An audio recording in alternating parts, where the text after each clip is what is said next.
Maintenant, dans la session de matin, ça c'est le dernier exposé. L'exposé, c'est les problèmes conjugués et leurs solutions. J'invite le missionnaire Hafiz Adama Souge Saheb pour le thème les problèmes conjugués et leurs solutions. Bismillah. Nare takbir. Jalsa Salana Mali. Jalsa Salana Mali. Nare takbir.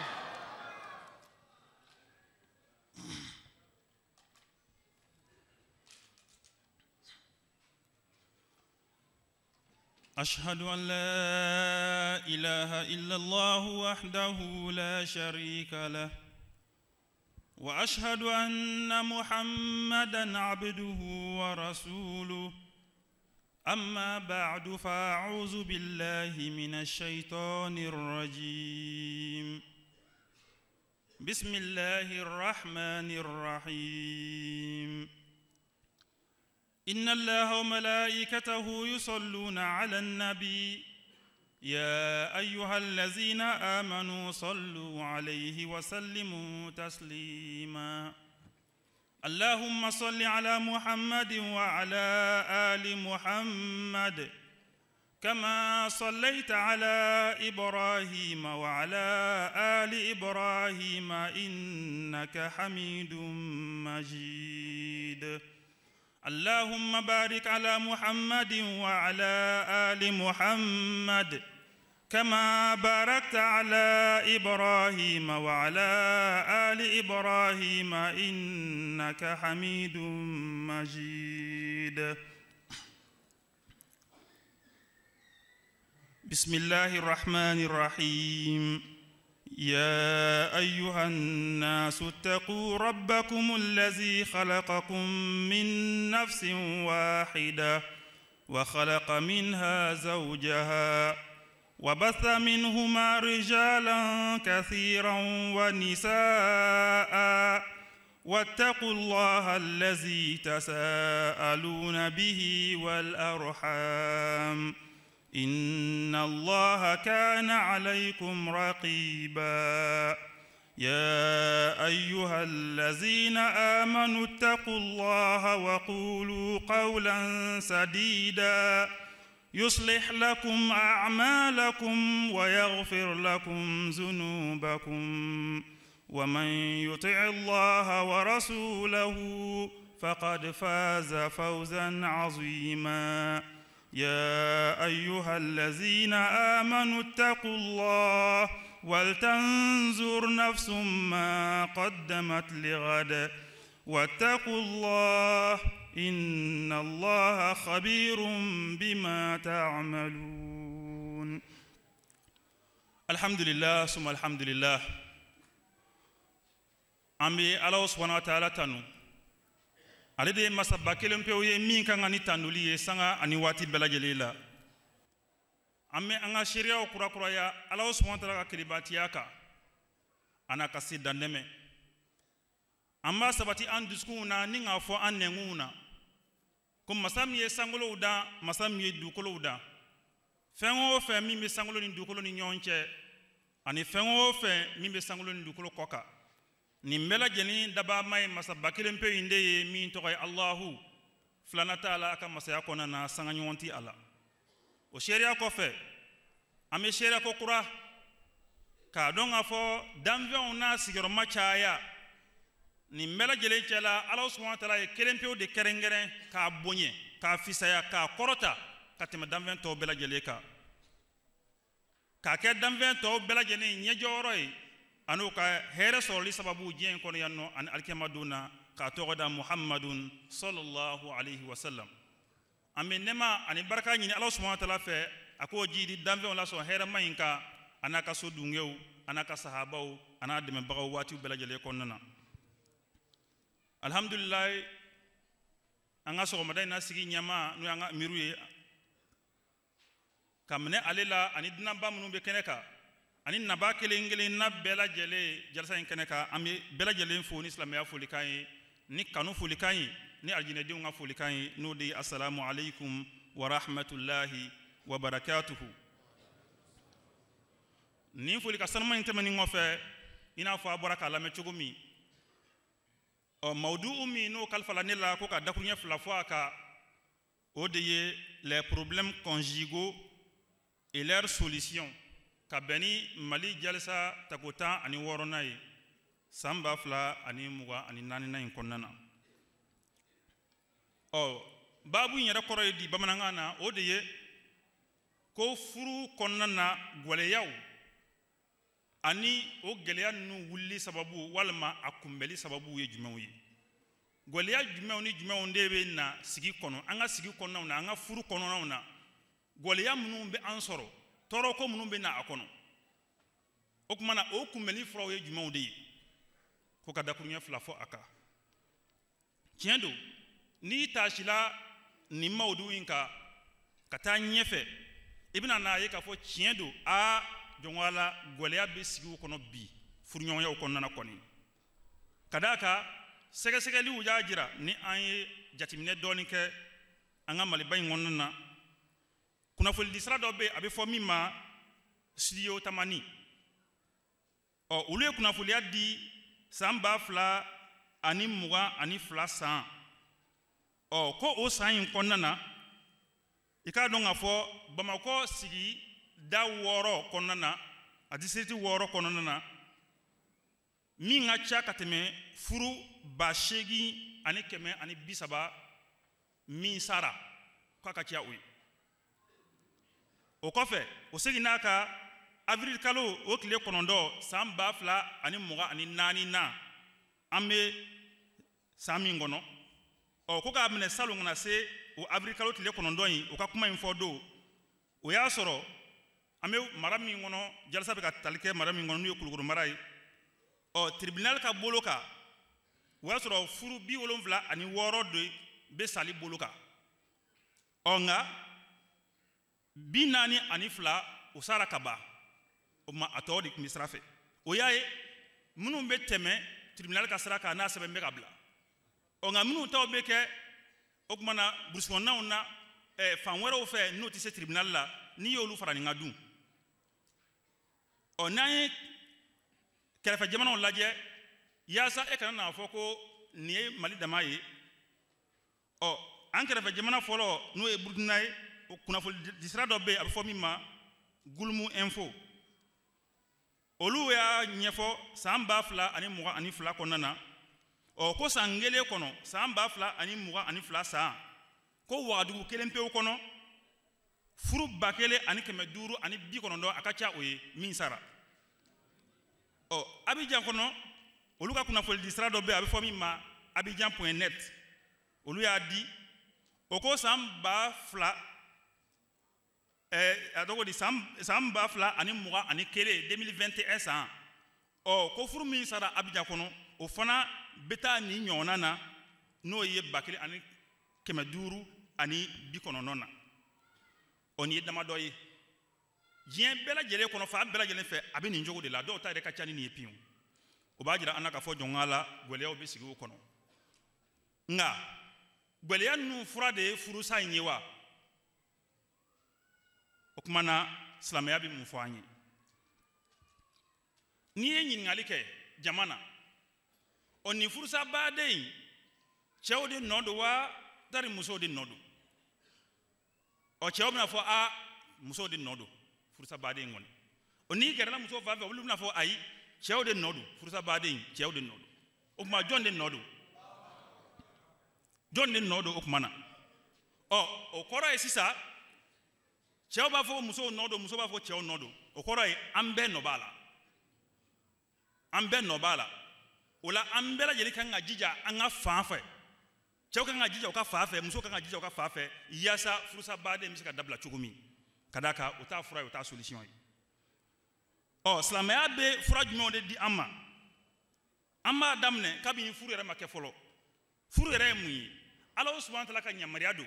fanqihu Ala subhanahu wa ta'ala y'a di kɔnɔna kɔnɔ ko an ka furu kɛ an ka furu kɛ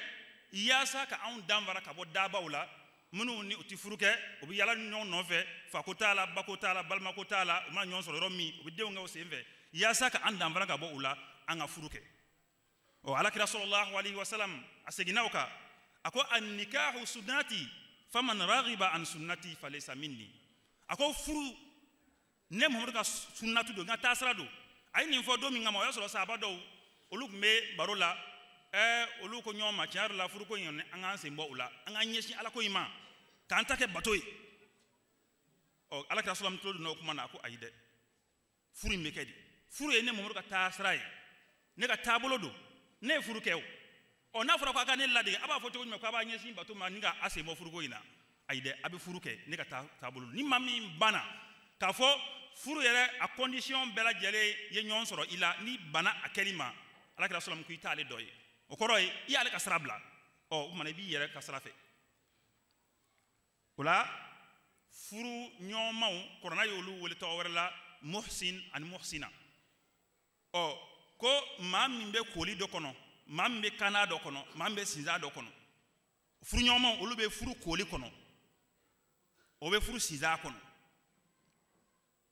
o ola olu e ma tangane wi o siza ni chew muso wal ma mbutinu an chemisenu o ba fe ka furuke yani reka o ka furuko damne wal ma o ka do furuko domaine ngono o ka nga wala soro ka famu soro ka fo furuye adamana fenye kanu mi ni o be ka ke bolon vela ola o fana ya adamana ko koyi nunu fen flati kelen fiu o ko dambara don abo nyona choy o be nyon no fe grimi na bolon fe andara yenve andara yanno andara pikiniki na andara turela ame damu mi na shuba radio juela ni donge oni kulonga ni nyana jew walma mi be laje filmu ko no mo be kanu munu ke filmu ko no ko taka ble hakilla e hakilla ka fo ni e furuke ka ba ko o nyona de kudai ko yorobo hakilla pe o furu no tikeli furu ya adamana ta fenye mi me dana o kotowla ولا ko anga famya ka fo al hayatu zawjiyya hayatun fiha huququn wa wajibatun kaseera o ko furu so sigi furu konona a ko nyana maya adamanata nyana maya do mina ni hake obe ala ani wajibu minga chako sobe feno be olu e hake o cheka hake do muso ka hake be wa ko do wajibi mbe awka sigi konona o konya o kacha aka ubla hakilla folo yana ka furko ere damne folo Allahu akbar wa aishun mushtariku fihi takalif ako nyana ma do balodo mi ni ikado fo gboleyaw be akono gboleyaw fara me anyana ma yala o be furu kono wa sabrun wa musabara sabali ba kono nyon la sabali ba kono wa rida wa ghadab jien ba kono dimi ba kono ibe jien kodo be ke ibe jiena ye kadie kodo be ke o manniye ibe dimi o ba kono wa ibtisamun wa abus nyena je yele mise nusonja o ba kono a wa nyekumu fana ba kono de wa dhiqun wa sa'a korum ba kono foni fana ba kono wa shidda wa raha boleya ba kono noya ba kono wa sara'un wa dara okmana noya ba kono boleya ba kono walihaza nahtaju ila ilmin bi kayfiyati ta'amuli sahih fiha ako sababu ya de koso amma ko be nu fen nu doniya wala ka ko furu renye yasa amsaka okmana furu konna baraka nga ka chogo mina amsaka ka nye chogo mi amma ko be nu doniya wala o nam wara wala Allah subhanahu wa ta'ala abe amblasra o anga furu nyinisra minga Allah subhanahu wa ta'ala ba fo anye suratu nisa ikono fankihu ma taba lakum minan nisa ay furuke munu mana ja awye musula o dakunya do be yanno mini makanga tashi o koroka kosobe no e dakunya toba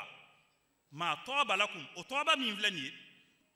do ya koroke ko mi ma ja iye o kuma na don ni e musomani mi na jara ye aye chogo na dan chogo na jiya chogo na jiya chogo na fian chogo ma jiya ibe wal ma bokolo wal ma ka soro ikasi ma gira ka kikafu ko toba koro yo ko ala ko mi ma ja iye o kasoro koro wero be toba la mi medna ni mela jelila anga o nyini ni ngo odon o toba koro doye ja'alahu tayyiban o ko koro doye fin sanuma ko de ko so Allah subhanahu wa ta'ala ya fo en korona kono fakulu mimma razaqakumullahu halalan tayyiba ay fendu Allah subhanahu wa ta'ala ya garjega femina halalala ani tayyibula halalala ani tayyibu ko rete halala mimma ajaye ko kasu adunde nga mi nga sanu akoro wara jumanye o de na fara ko tabahu alajahu aw dawahu o fana koro be toba kono o koro e furakeli ani keneya o kuma ni fe na fara ko ni fe ye toba e ima o koro e aduni ibi keneya soro ala abi furake ati toro lase ima ni mela jelemba kono o sababu ya ko Allah subhanahu wa ta'ala ko islamen limaniya jon ay fen du ne la fe min daga awka nga daga le bela jenete de min duni tike kololoy aw manati aw toro o kuma ati nan digun wore aw ma o ni Allah subhanahu wa ta'ala yo dakuna kele la waliya furu nyini tola ma to balakum ikanga wo famu ya ni ayen sumana ka fo furu nyini mi ma ja iye o chen nga jenyo kela fana min talitiki ma toro wore ye atike digunye atike dongo do keleye atike dongo do nyekumuye ini minga tafa ekele aka yeta ekele nare takbir Allahu akbar nare takbir Allahu akbar Muhammad Mustafa sallallahu alaihi Ghulam Ahmad ki nare takbir Allahu ori sababu ya koso yani ka furuke kika ni yoro nu jatimne akokono kosobe ngani ni ngadi ami yala nyon fe bolon fe ikasu atata para ko ngadi nyon kasore man nuron jati minala o kuma gbele chama binna o kofe ngani ni ron jati minala akokono abe ko chama furake o de la alakira sallallahu alaihi wasallam abe amblasra kabani o kuma na ni ayanyi alakira sallam ko tunkahul mar'atu li arba'in li maliha li hasabiha li jamaliha wa li diniha ni arisa infana ma famia ma chama fe ko ala kira sallam ko anga furuke kadafe nanika jatine banani o ko musoka na folo ani abokolo anaka chenye anaka dine ko furu be se ka ni sra bela jeleka ala kira sallam mo fode ay hadisa lame tunkahul mar'atu ako muso be furu kada ni lalia naninga muso be furu kada ninga ko mo be muso furu kada ni lalia naninga na hadisa bana ako fazfur bizati din ne mo be blasra min vo awye o de ye dinema ato bela jele chela ay dine yan vande ay o de sabati kosobe taribati yadaka yasa ibolo kana ndoro wole kana tutma be wal matma be ikuma sulini kana tu Muhammad Mustafa sallallahu alaihi wasallam Muhammad Mustafa sallallahu alaihi wasallam nare takbir Allahu akbar ukmana halna chekain na fulo ba kun bokolo kain ukmana elahlia benyon surala ni dine yamante ala kira ku ki chogodon de iki chogodon ko sobe o kadaka walnam numbe dik walnam numna dikana o walnam numma ko be dine yamvani na ko sobe o ni dine yamvani tala o ni ko nagbele ya ina tigila sabali ni muyi na kile na ala na kira de foi kala sabali o no fa anta ala du amaguti ala amaguti akira la ibe mun foi o kumana ni mela jele doni ko fe Allah subhanahu wa ta'ala yere amblasra ni dugo kerengere ni korona kono suratul furqan aya biwulumla ani duruna Allah subhanahu wa ta'ala ko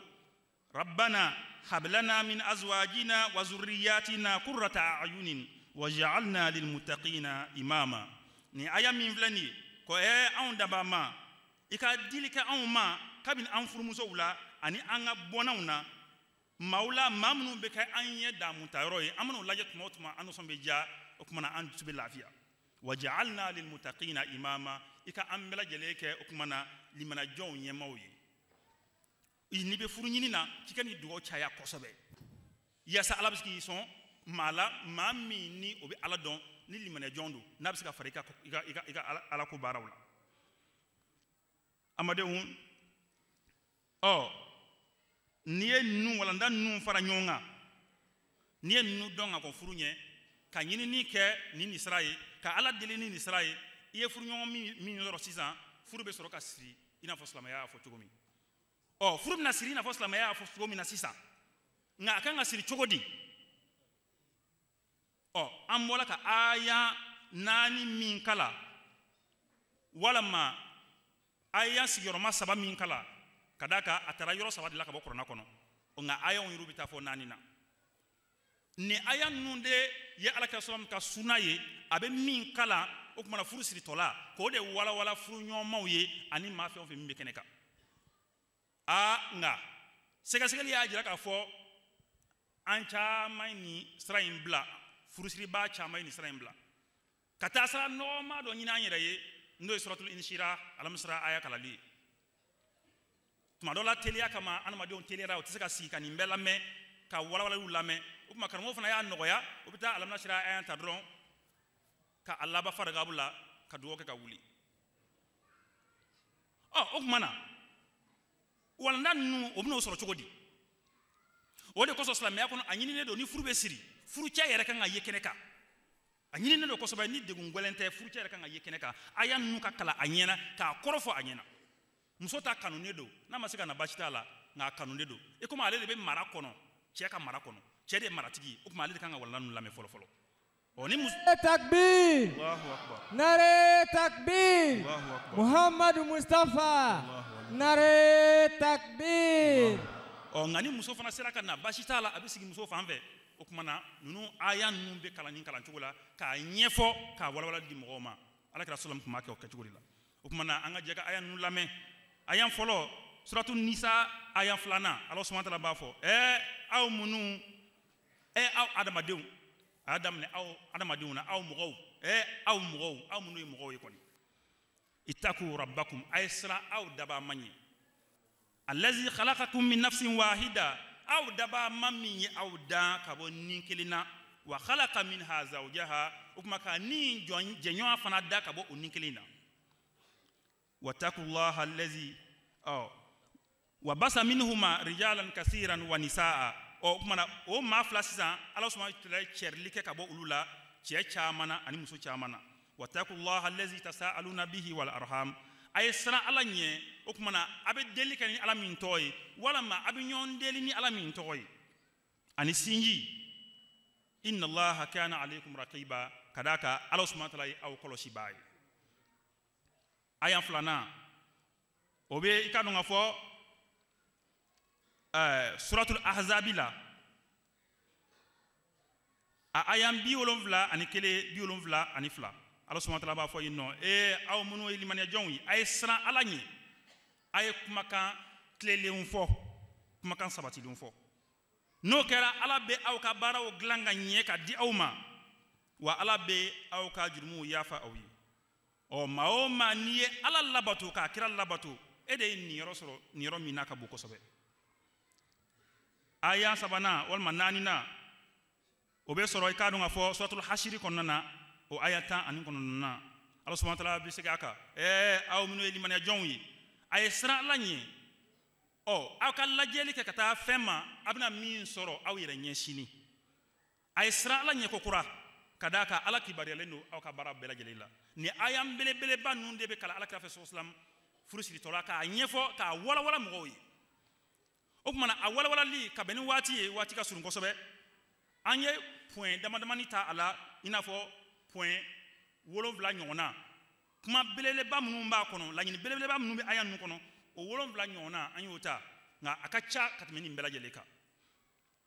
a fɔlɔfɔlɔ ye jumɛn ye ala subhanahu wa ta'ala ye sinsin i ka dɔn ka fɔ fɛn min kan aya ninnu kɔnɔ k'a tan ka se ka caya o de ye taqwa ye a taqwa aya ninnu bɛɛ lajɛlen kɔnɔ aya kelen yɛrɛ kɔnɔ ala seginna ka siɲɛ 2 wal tanzuru nafsun ittaqullah wal tanzuru nafsun ma qaddamat lighad wattaqullah ala ɲɛ siranya ko a k'o de kɛ supasima ye furu kɔnɔna na o de jɔyɔrɔ ka bon kosɛbɛ kosɛbɛ furu kan ka sinsin o de kan ka kɛ furu fondation ye o de kan ka kɛ furu tulomaw la belebeleba ye n'o tɛ yen baara bɛ gɛlɛya kosɛbɛ o de la ala subhanahu wa ta'ala y'a daminɛ aw adamadenw aw mɔgɔw a ye siran ala ɲɛ aw minnu ko a ye limaniyajɔnw a ye siran ala ɲɛ aw minnu ko a ye limaniyajɔnw a ye siran ala ɲɛ ni ala ɲɛsiranya kuma fɔ e yɛrɛ ta ka taa maa min yɛrɛ ɲini o ti ala dɔn o t'a kira dɔn o t'a ɲini k'a dɔn yɛrɛ silamɛya yɛrɛ t'o ɲɛsira la bi ala ɲɛsiranya fɔ a ye cogo jumɛn ɲɛma fo n'a y'a sɔrɔ a kanu b'a la e y'a dɔn n'i y'a ta ni ka tila ka na ala n'a kira ta fɔ a bɛna sɔn k'a minɛ o mɔgɔ fana bɛ yen o tuma i bɛ se k'a fɔ nka maa min yɛrɛ mako ti ala ko la fɔ diɲɛdenya e k'o ye dɔrɔn k'o ye cogo ni jara e ka t'o ta baara sɔrɔla o la o tuma na ala ɲɛsiranya ko an ka o yɔrɔ jateminɛ kosɛbɛ kosɛbɛ ka furu to o de kan ka furu boli o kan furuɲɔgɔnya kɔnɔna na furuɲɔgɔnma fila bɛɛ lajɛlen kan k'i hakili to ala ɲɛsiranya in de la o de la kira sallallahu alaihi wasallam a ye ala ɲɛsiranya in fɔ a ka khutba laban kɔnɔna na a ye min kɛ hijjatul wadaa la faqala fi khutbatihi ala kira sallam ko a ka o khutba kɔnɔna na ala wattaqullaha azza wa jalla fi nisa ko a ye siran ala ɲɛ ala min ka bon a sekɔrɔtalen don a ye siran ala ɲɛ musow ka koɲɛ na dɛ fa innahunna indakum awanin a ko muso ninnu ye aw dɛmɛbaaw de ye a ka sigi kɔnɔ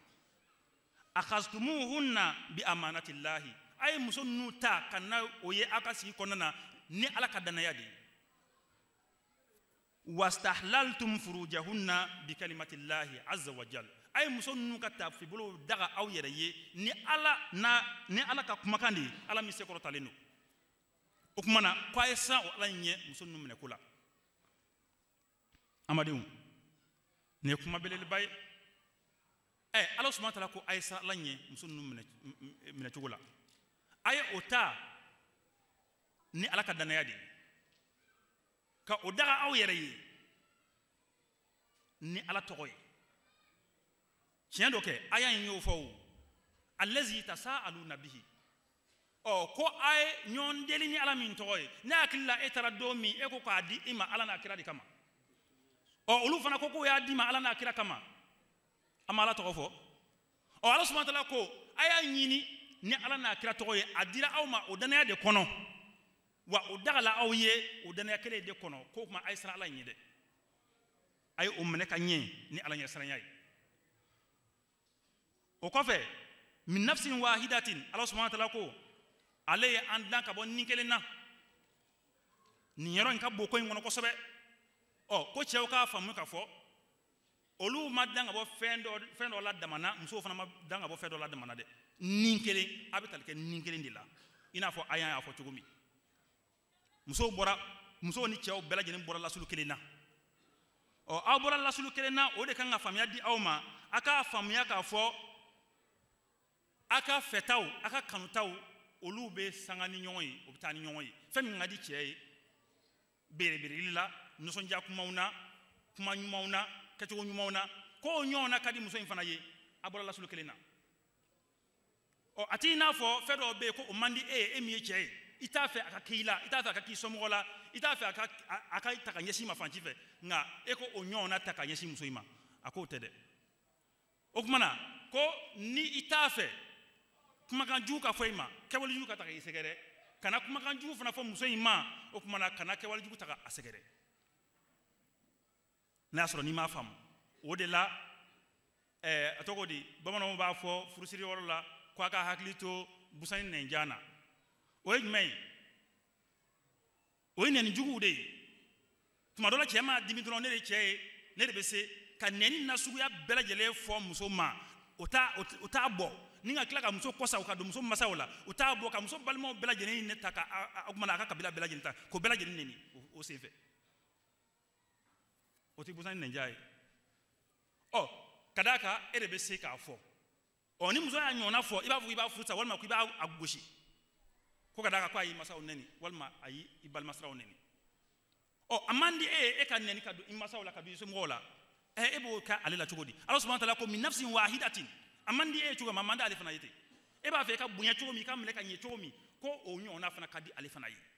nare takbir Allahu akbar nare takbir Allahu akbar Ahmadiyya zindabad Ahmadiyya zindabad Gulam Ahmad ki Gulam Ahmad ki nare takbir Allahu akbar o kuma na o nɛni jugubaw o dajuguya kan fɔw o man ɲi abada sigi kɔnɔ furuso sigi kɔnɔna na o man ɲi ka d'a kan a bɛ taa joli bila fɔ dusukun na nyina tika ko juna muso kan ngi cogo do ala che kan ngi cogo do ala wa nen jugu bayre ti islam nyuma ka tabulo ye fiew islam nyuma titnen ngelaye nen jugu bawbe bo ayda kono ko islam nyuma cogo di ala kira sallallahu alaihi wasallam ko sibabul muslimi fusukun wa qitaluhu kufr ako islam do nenini ko ko jugu bade islam nenni ko ko jugu bade wa qitaluhu kufrun akalali ko bitan anama de kafiri akon wala ware on ako islam nenni ko jugu bade edun da fami islam nyona ko neni ebe ko jugu bado de kanga kenni o kumana neni islam nyuma bela jen kin kangi chugo do ala ibi do re men ibi neni me adakono era min globala fi bi kabako ya islam do be kan neni kati o kuma islam tin neni galay o ala kira sallallahu alaihi wasallam akola yu'minu ahadukum hatta yuhibba li akhihi ma yuhibbu li nafsihi o awdo shitsika limania nyuma so limania lakika so fo mi ngadi iyere ye ko nyona kanu ibal maslamay o muso yi ibal maslamay islamay okay bal mawdi o okmana min mandi ye ko kana taka segere min kadi ye ko nyona taka segere wi alaka sallam ka wala ndai nante mena ula Allah subhanahu wa ta'ala ko aya haklito sinjiyala furube nani sinjiya do diye okmana furu nyoma ni nyonche ni furu kala kaba o che somo che masa yi masade emi muso yi asomo yi somo de o chokel na muso masa we che fana masa we asomo we che somo we o yokele kele o yokele sinji o mana kwa kana so chogo shila o sinji ka farade ala kira sallam ko sinji o mana ajrub kumbe fo ala fe oni mamiya sinji tige la ko ala bo tige ka fi sinji tugula de kadi alai o ma kwa ka jija chogo bela jelela sinji ngana tige furu sa kana na do alami me awte ka bonyo akana so ma fiu akana so ma o mana furu sa bamali fo ke waso koye islam nyuma shika tabulote o femmi mandi alay ala ko ni ya tige ne rabi tige e o ke waso koye o ko itiga meka bo alala pew ala yoroma jene do ka bo alala ala ka ambela jale kishibuma o poemi ndambe o ka wode qawlan sadida ko nga hakili toala furusiri tora nu makan nde be fo ko anga kuma fo kuma mi ni ajombe na fo ko bolo sadu ko bolo kuma mi jolina fo ko bolo fiente ga yalon fiyo we kuma sugu jumɛn o ye tiɲɛ kuma de o ko a ka tiɲɛ fɔ furu kɔnɔ furu ka don tiɲɛ kan foyi kana dogo a la fiyewu ni a bɛ don tiɲɛ kan a ka don tiɲɛ kan n'a yɛrɛ ti don o kuma na a fɔra a banna a kana namara kuma foyi fɔ a kana fansi dogo a ko la ko a ka kɛ qawlan sadidan yuslih lakum a'malakum ko n'a y'o kɛ ka furu don tiɲɛ kan ko ni ala yɛrɛ b'a ka baara in dilan ka di aw ma yuslih lakum a'malakum wa yaghfir lakum dhunubakum to ka jaminu be Allah ko ale ala bo yafa awi o chien a joro ka bo kosobe tuma chamana o mboti ale ko kaddi o kuma chela ka o chogomi ulube cheka fa fon femi be se ka o koye ko be muso yin murti ama o bo bela jere dogo ka ko mamu ka nyefo ka ko mamu ka nye o kuma na ka chema yoro do ka ngalon da kene ka we dajalu ka bara de yo mo dajalu ya rekoro yo de o islam mi ko furu ka di o kama ibita chien ndogo ka ma ko mo ni ngalo e atodi ka ngalo ndogo ka ko mo ni chien ka ke ina fo ko imbe ni chogola ka so atin chogola ibe ka dajalu ya bara de ke nare takbir Allahu akbar jalsa salana mali zindaba nare takbir Allahu akbar Ghulam Ahmad ki Ghulam Ahmad ki nare takbir Allahu akbar mana ala be baraka do la chukudi ala be baraka do la chukudi fin flade ala e chien da me kanale ala yerema ala to la chien bi chien tigi ala ala ka sallallahu alaihi wasallam to la as-siddiq bey chien tigi muhammadu sallallahu alaihi wasallam o ne ye ngalo de ta ko ki sinyi mbolo itina ala itina kirai baraka mbe so chukudi abeso chukudi o kuma na anga oro ni bo furu kono pew anyini tola chien de kafo nga kaba ko rekra miye wajuli kala o yera nu kala afo bawoye kafo ngalo be sika tige ka furu nyini walma ka furu glandu uta be chene yo o kuma in hana ya soro ko o ya ta hadisa do kono afu ye ko hadisa yin ngalo yi hadisa te amabo ala kira da sallallahu alaihi wasallam kadamunga nuku ka dalu afo korna fanshitein ayan kelente mimma ajira ka fo amsa ngalo tige au contraire korna ayan famba bela jelen ya ajira ka fo ngalo haramu yalendo ala faranti ngalo tige ka fiu ala ko wa kunu ma asadikin ay fara kentigu de ka kada ka ni ala bo woro de la ay fara kentigu ka o ne ala ko aga fara kentigu ka ale ala bo woro de la e tara ke ngalo tige lai ala ka rasulullah ko innal kazib yahdi ila al fujur ako ngalo be anamaden nyeshi felele kata niye femi ma ko de kojugu galon bi sama kata na kojugu de dingen kono wa innal fujura yahdi ila an-nar wa kojugu bitani fo janame kono o yo sara kata wa inna sidqa yahdi ila al-birri wal birri yahdi ila al-janna o chiembe tani anamaden nyumande ma wa nyumande tani arjene kono sara iflade o ne ko ngalo be o kore srado in bla ibe janame sra de ka o ngalo tsaka tike ka fuike abada o ma fo ko ngalo mi tsaka tike sra sabaka anga karmo ke ustaz sayo trawre ka wajulu kono nya nani na fana me kono ko karmo do ko ngalo be o be sa ngalo tie yesa ka dangare amadiala o ngalo mi tsaka tike sra sabaka o yo fo ka koro nga asra kra nani o bulo sisa o amadia kele fana na ko tsaka ngalo tike Allahu akbar Ahmadiyya zindaba Jalsa Salana Mali zindaba Ahmadiyya di Monache zindaba Nare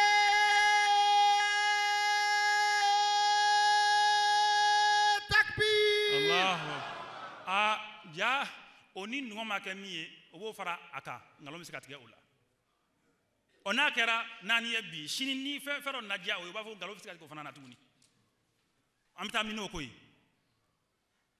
abada ala kira sallam ko jihadu minga bo kosobe ala fe o jihadu chela o de ye tumana mina ni e chien fo ibi daga kantige ko wati de ni sara ka chien fo ko jihadu la bilibili badoy ma chien fo ti ko no ko mayide ko ni wati mina ni ya ye ko farati la ko do bele ko ka sunga tangalon tige abada ni e ngalon tige ika limania doya wala ma ika o kumana ma foto me ala ko doya di bla ngalo ntige la ki yere bo nga ni ala ma bable ka place la abe chien fo hana bi sala o de ba jira ka fo e ka ni mania doya di ajira he jo ngabul ka ngalo fa avec alim nan labo abada ni ngalo yi bobi shini abi bla fe do kono minti o shi o kumana ngalo bi abina fo o ka bishe atoko bo shi ka ke binga o ta glanto la ifiu o aben ngalo munun dugo furu damnena ka furu do aka furu mana siri anoson yabe ka kalo kele kalo fla kalo saba o ngalo munun bitu ka poyi kelengele gweleo be commencer ka tukana na nyina na ni muso nyina ni kan ka fo a cheko ni sonale la ni furu kala don abe jarta ko sanye abe kuma na telephone daka mana sanye abi bla la nyuma o kono abi bla kalamba la ibi baraw kala ibi o ngalo sumu tiga ay anatala anana furu kera anayi o shitala o kuma na kumumbe kuma se ka tuana dimi be kuma se ka tuana na toro la na dengele so na den fla soro la idu fe on fait tara furu damne na amo chier den fla sa ba dun soro la aba char la ngalon tikara ne de ne soro nu nga jangono de o ni mbora sida mina tani den nuyemi wala ma ni mbora kata fa wala fe den fli lembe to yanno make chogodi akelgele nu hakilti kelgele nu ba fo aywa na alam ne ka sigite o na alam ne ka sigite yala oti la mai na esa wo keblewa e ale soro ka bon o ma ale fana na vengeance de tachisa fom fana nganta sara isa woti na keble fiu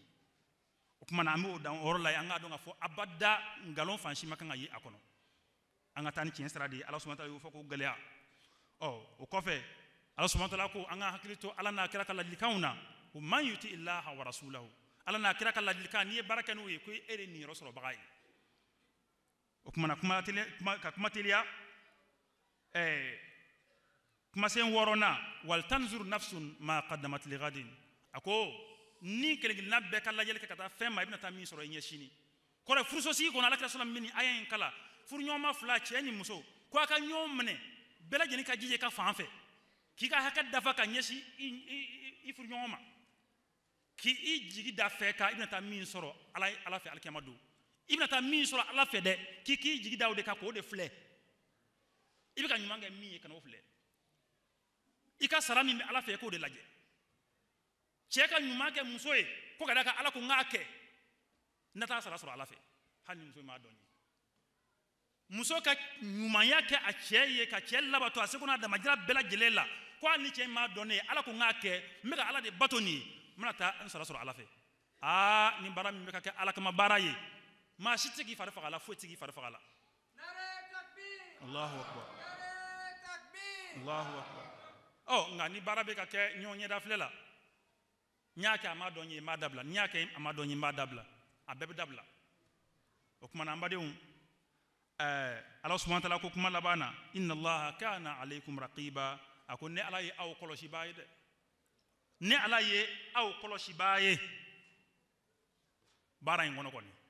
ay ne ala to do ala kabi anyini do umma ne ala faramba ka meka aw koloshi fana nie ayan folo labaye nisaita ayan meta laba min fanana no e suratul hashir tay ala bisiga akatuguni inna Allah khabirum bima ta'malun ne ala kibariyale no aka kewale bela jelena ashiti ka keni ala nyinama meka bela jelin jati bo no fe abika nyom mene chogobi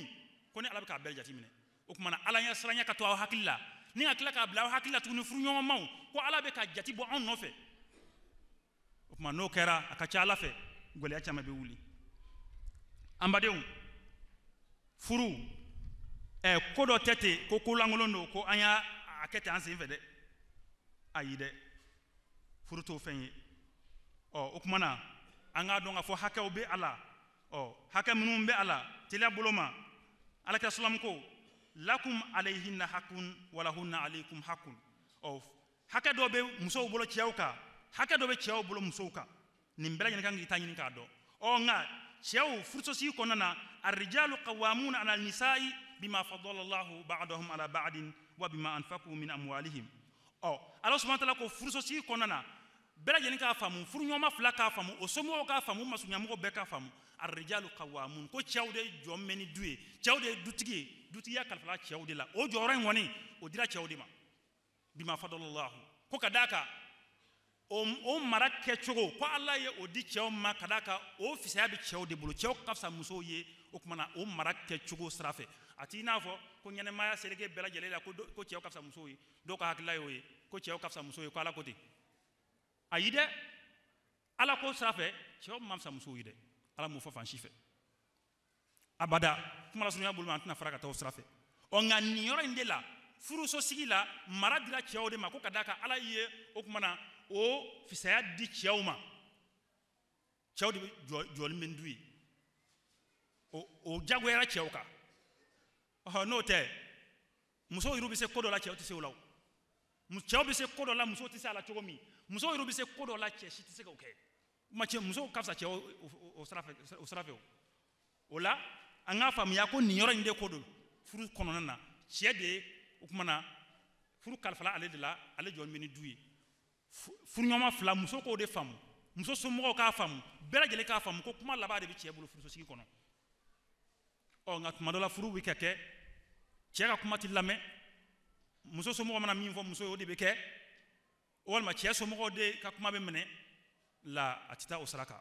Allah subhanahu wa ta'ala ko du ko nyetura cie de bulu ciebe muso abe jija to bela jele na ka asekuna da majira ke muso ka o kuma na ka joni muso ye ka jona ye jumena rizquhunna wa kiswatuhunna bil ma'ruf ka garjega di musoma aka balo aka ferebo ka joni o ya sekuna da mayra la an muawiyah ibn haydata al-kushairi qala qultu ya rasulullah ni sahabai nu muawiyah akwale alakira nyininga ya rasulullah ma haqqu zawjati ahadina alayhi ako awndo musoka hake jumenye cieka musoka hake ko jumenye cieka ka alakira sallam ko tut'imaha iza tu'imta ko ni ye dumuni sɔrɔ kana dun a to dɛ I ka ala dumuni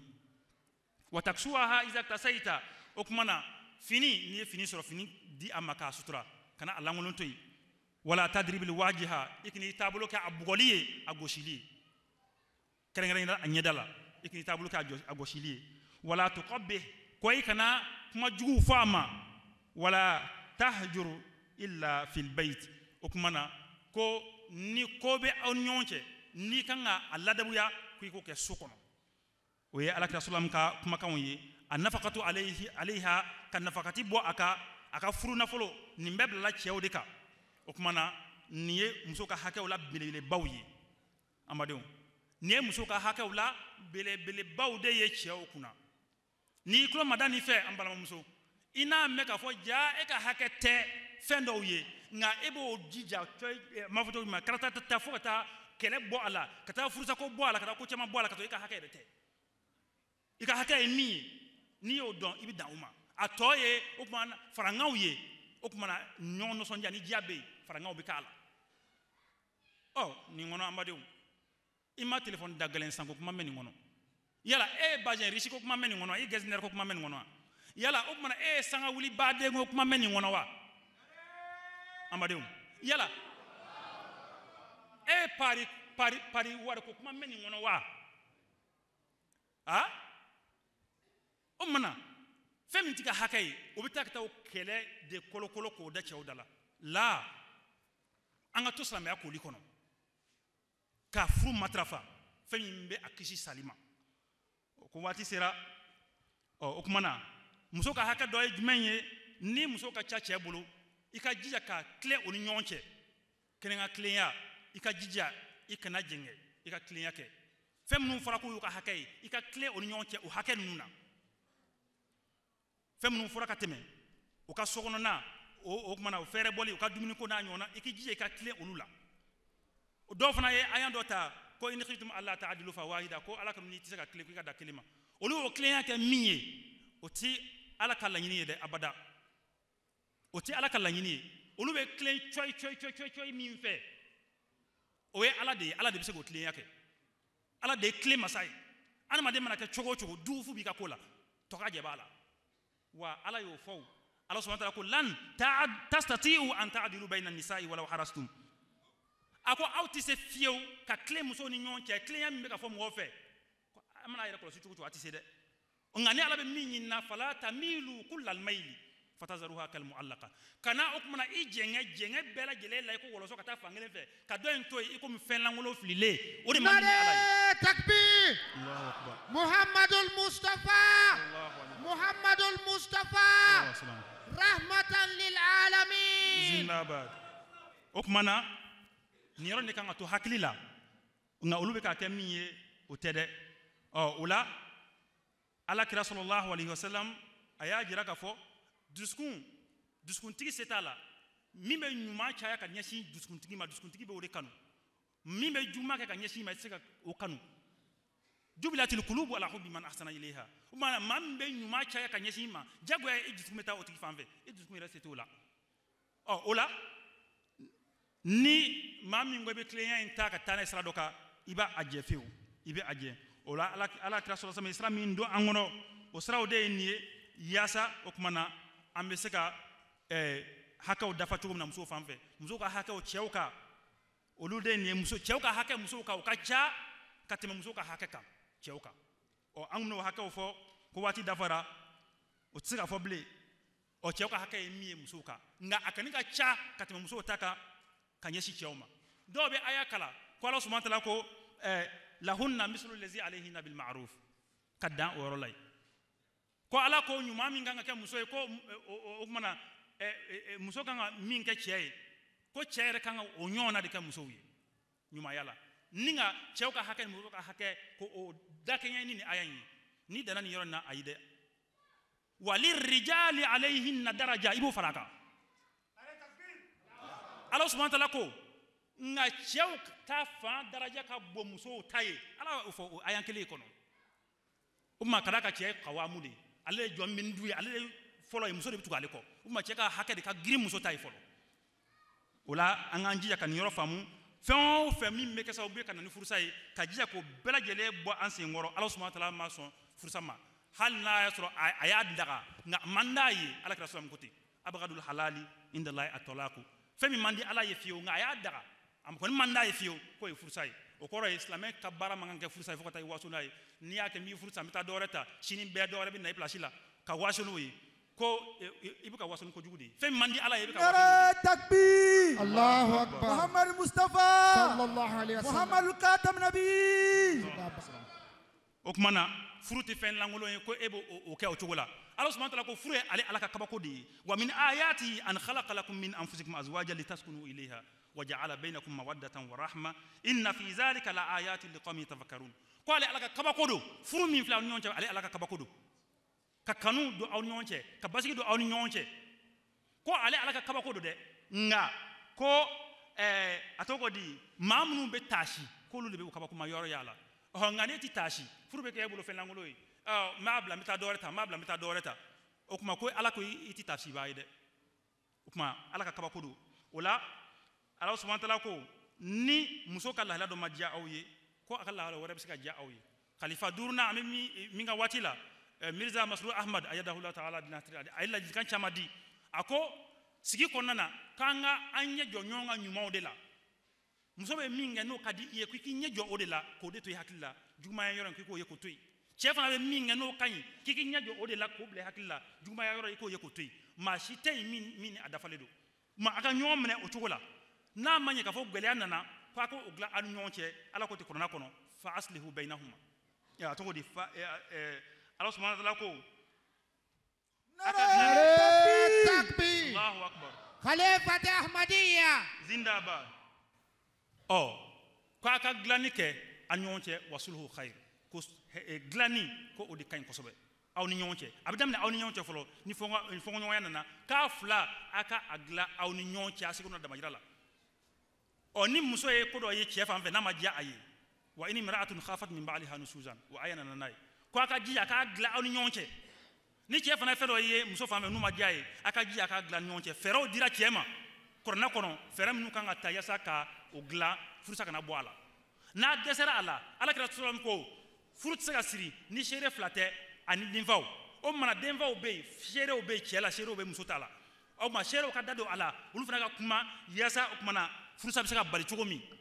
a ko n'o dɛsɛra nin bɛɛ lajɛlen na o kumana in khiftum shiqaqa baynihima n'aw siranna nin bɛɛ lajɛlen kɔfɛ ko ni a ko bɛ ka taa cogo min na furusa bɛ se ka bɔ a la fab'asu hakaman min ahlihi wa hakaman min ahliha furu a tɔgɔ di seerew ko olu ka wuli ka maa wɛrɛw ɲini kiritigɛla dɔ ɲini cɛ ka fan fɛ kiritigɛla dɔ ka ɲini muso fan fɛ yasa dilanni bɛ se ka kɛ cogo min halisa furusa bɛ se ka bali cogo min a kana kɛ cogo si la Nare takbir Allahu akbar Nare takbir Allahu akbar Muhammad Mustafa sallallahu alaihi wasallam ayiwa waati banna ni nin bɛɛ lajɛlen kɛra n'a taara ka taa laban furusa la o kumana Ala de ye a kɛ o cogo la ka da ka tuma dɔ la ko bɛɛ lajɛlen bɛ kɛ fo a bɛ taa laban o de la nka ko a ka jija furu sirila aw minnu kɔni ɲɛna ni aw kɛra seerew n'a denfaw ye a man kan ka sa cogo si la aw ɲɛna ko a ka seko n'a damajira bɛɛ lajɛlen kɛ ka da ka furusa o man di Ala ye an bɛ Ala subhanahu wa ta'ala deli waati a banna fo papiye wɛrɛ bɛna sɛbɛn tuguni an b'a fɔ Ala subhanahu wa ta'ala a ka an dɛmɛ yasa bɛn bɛ se ka sabati cogo min na Ala k'o sabati an ka sigiw kɔnɔna na Ala ka sitana yɔrɔ ma janya an ni ɲɔgɔn cɛ wassalamu alaikum wa rahmatullahi wa barakatuh Nare takbir Allahu akbar Nare takbir Allahu akbar Muhammad Mustafa sallallahu alaihi wasallam jazakumullah ta'ala ahsanal jazaa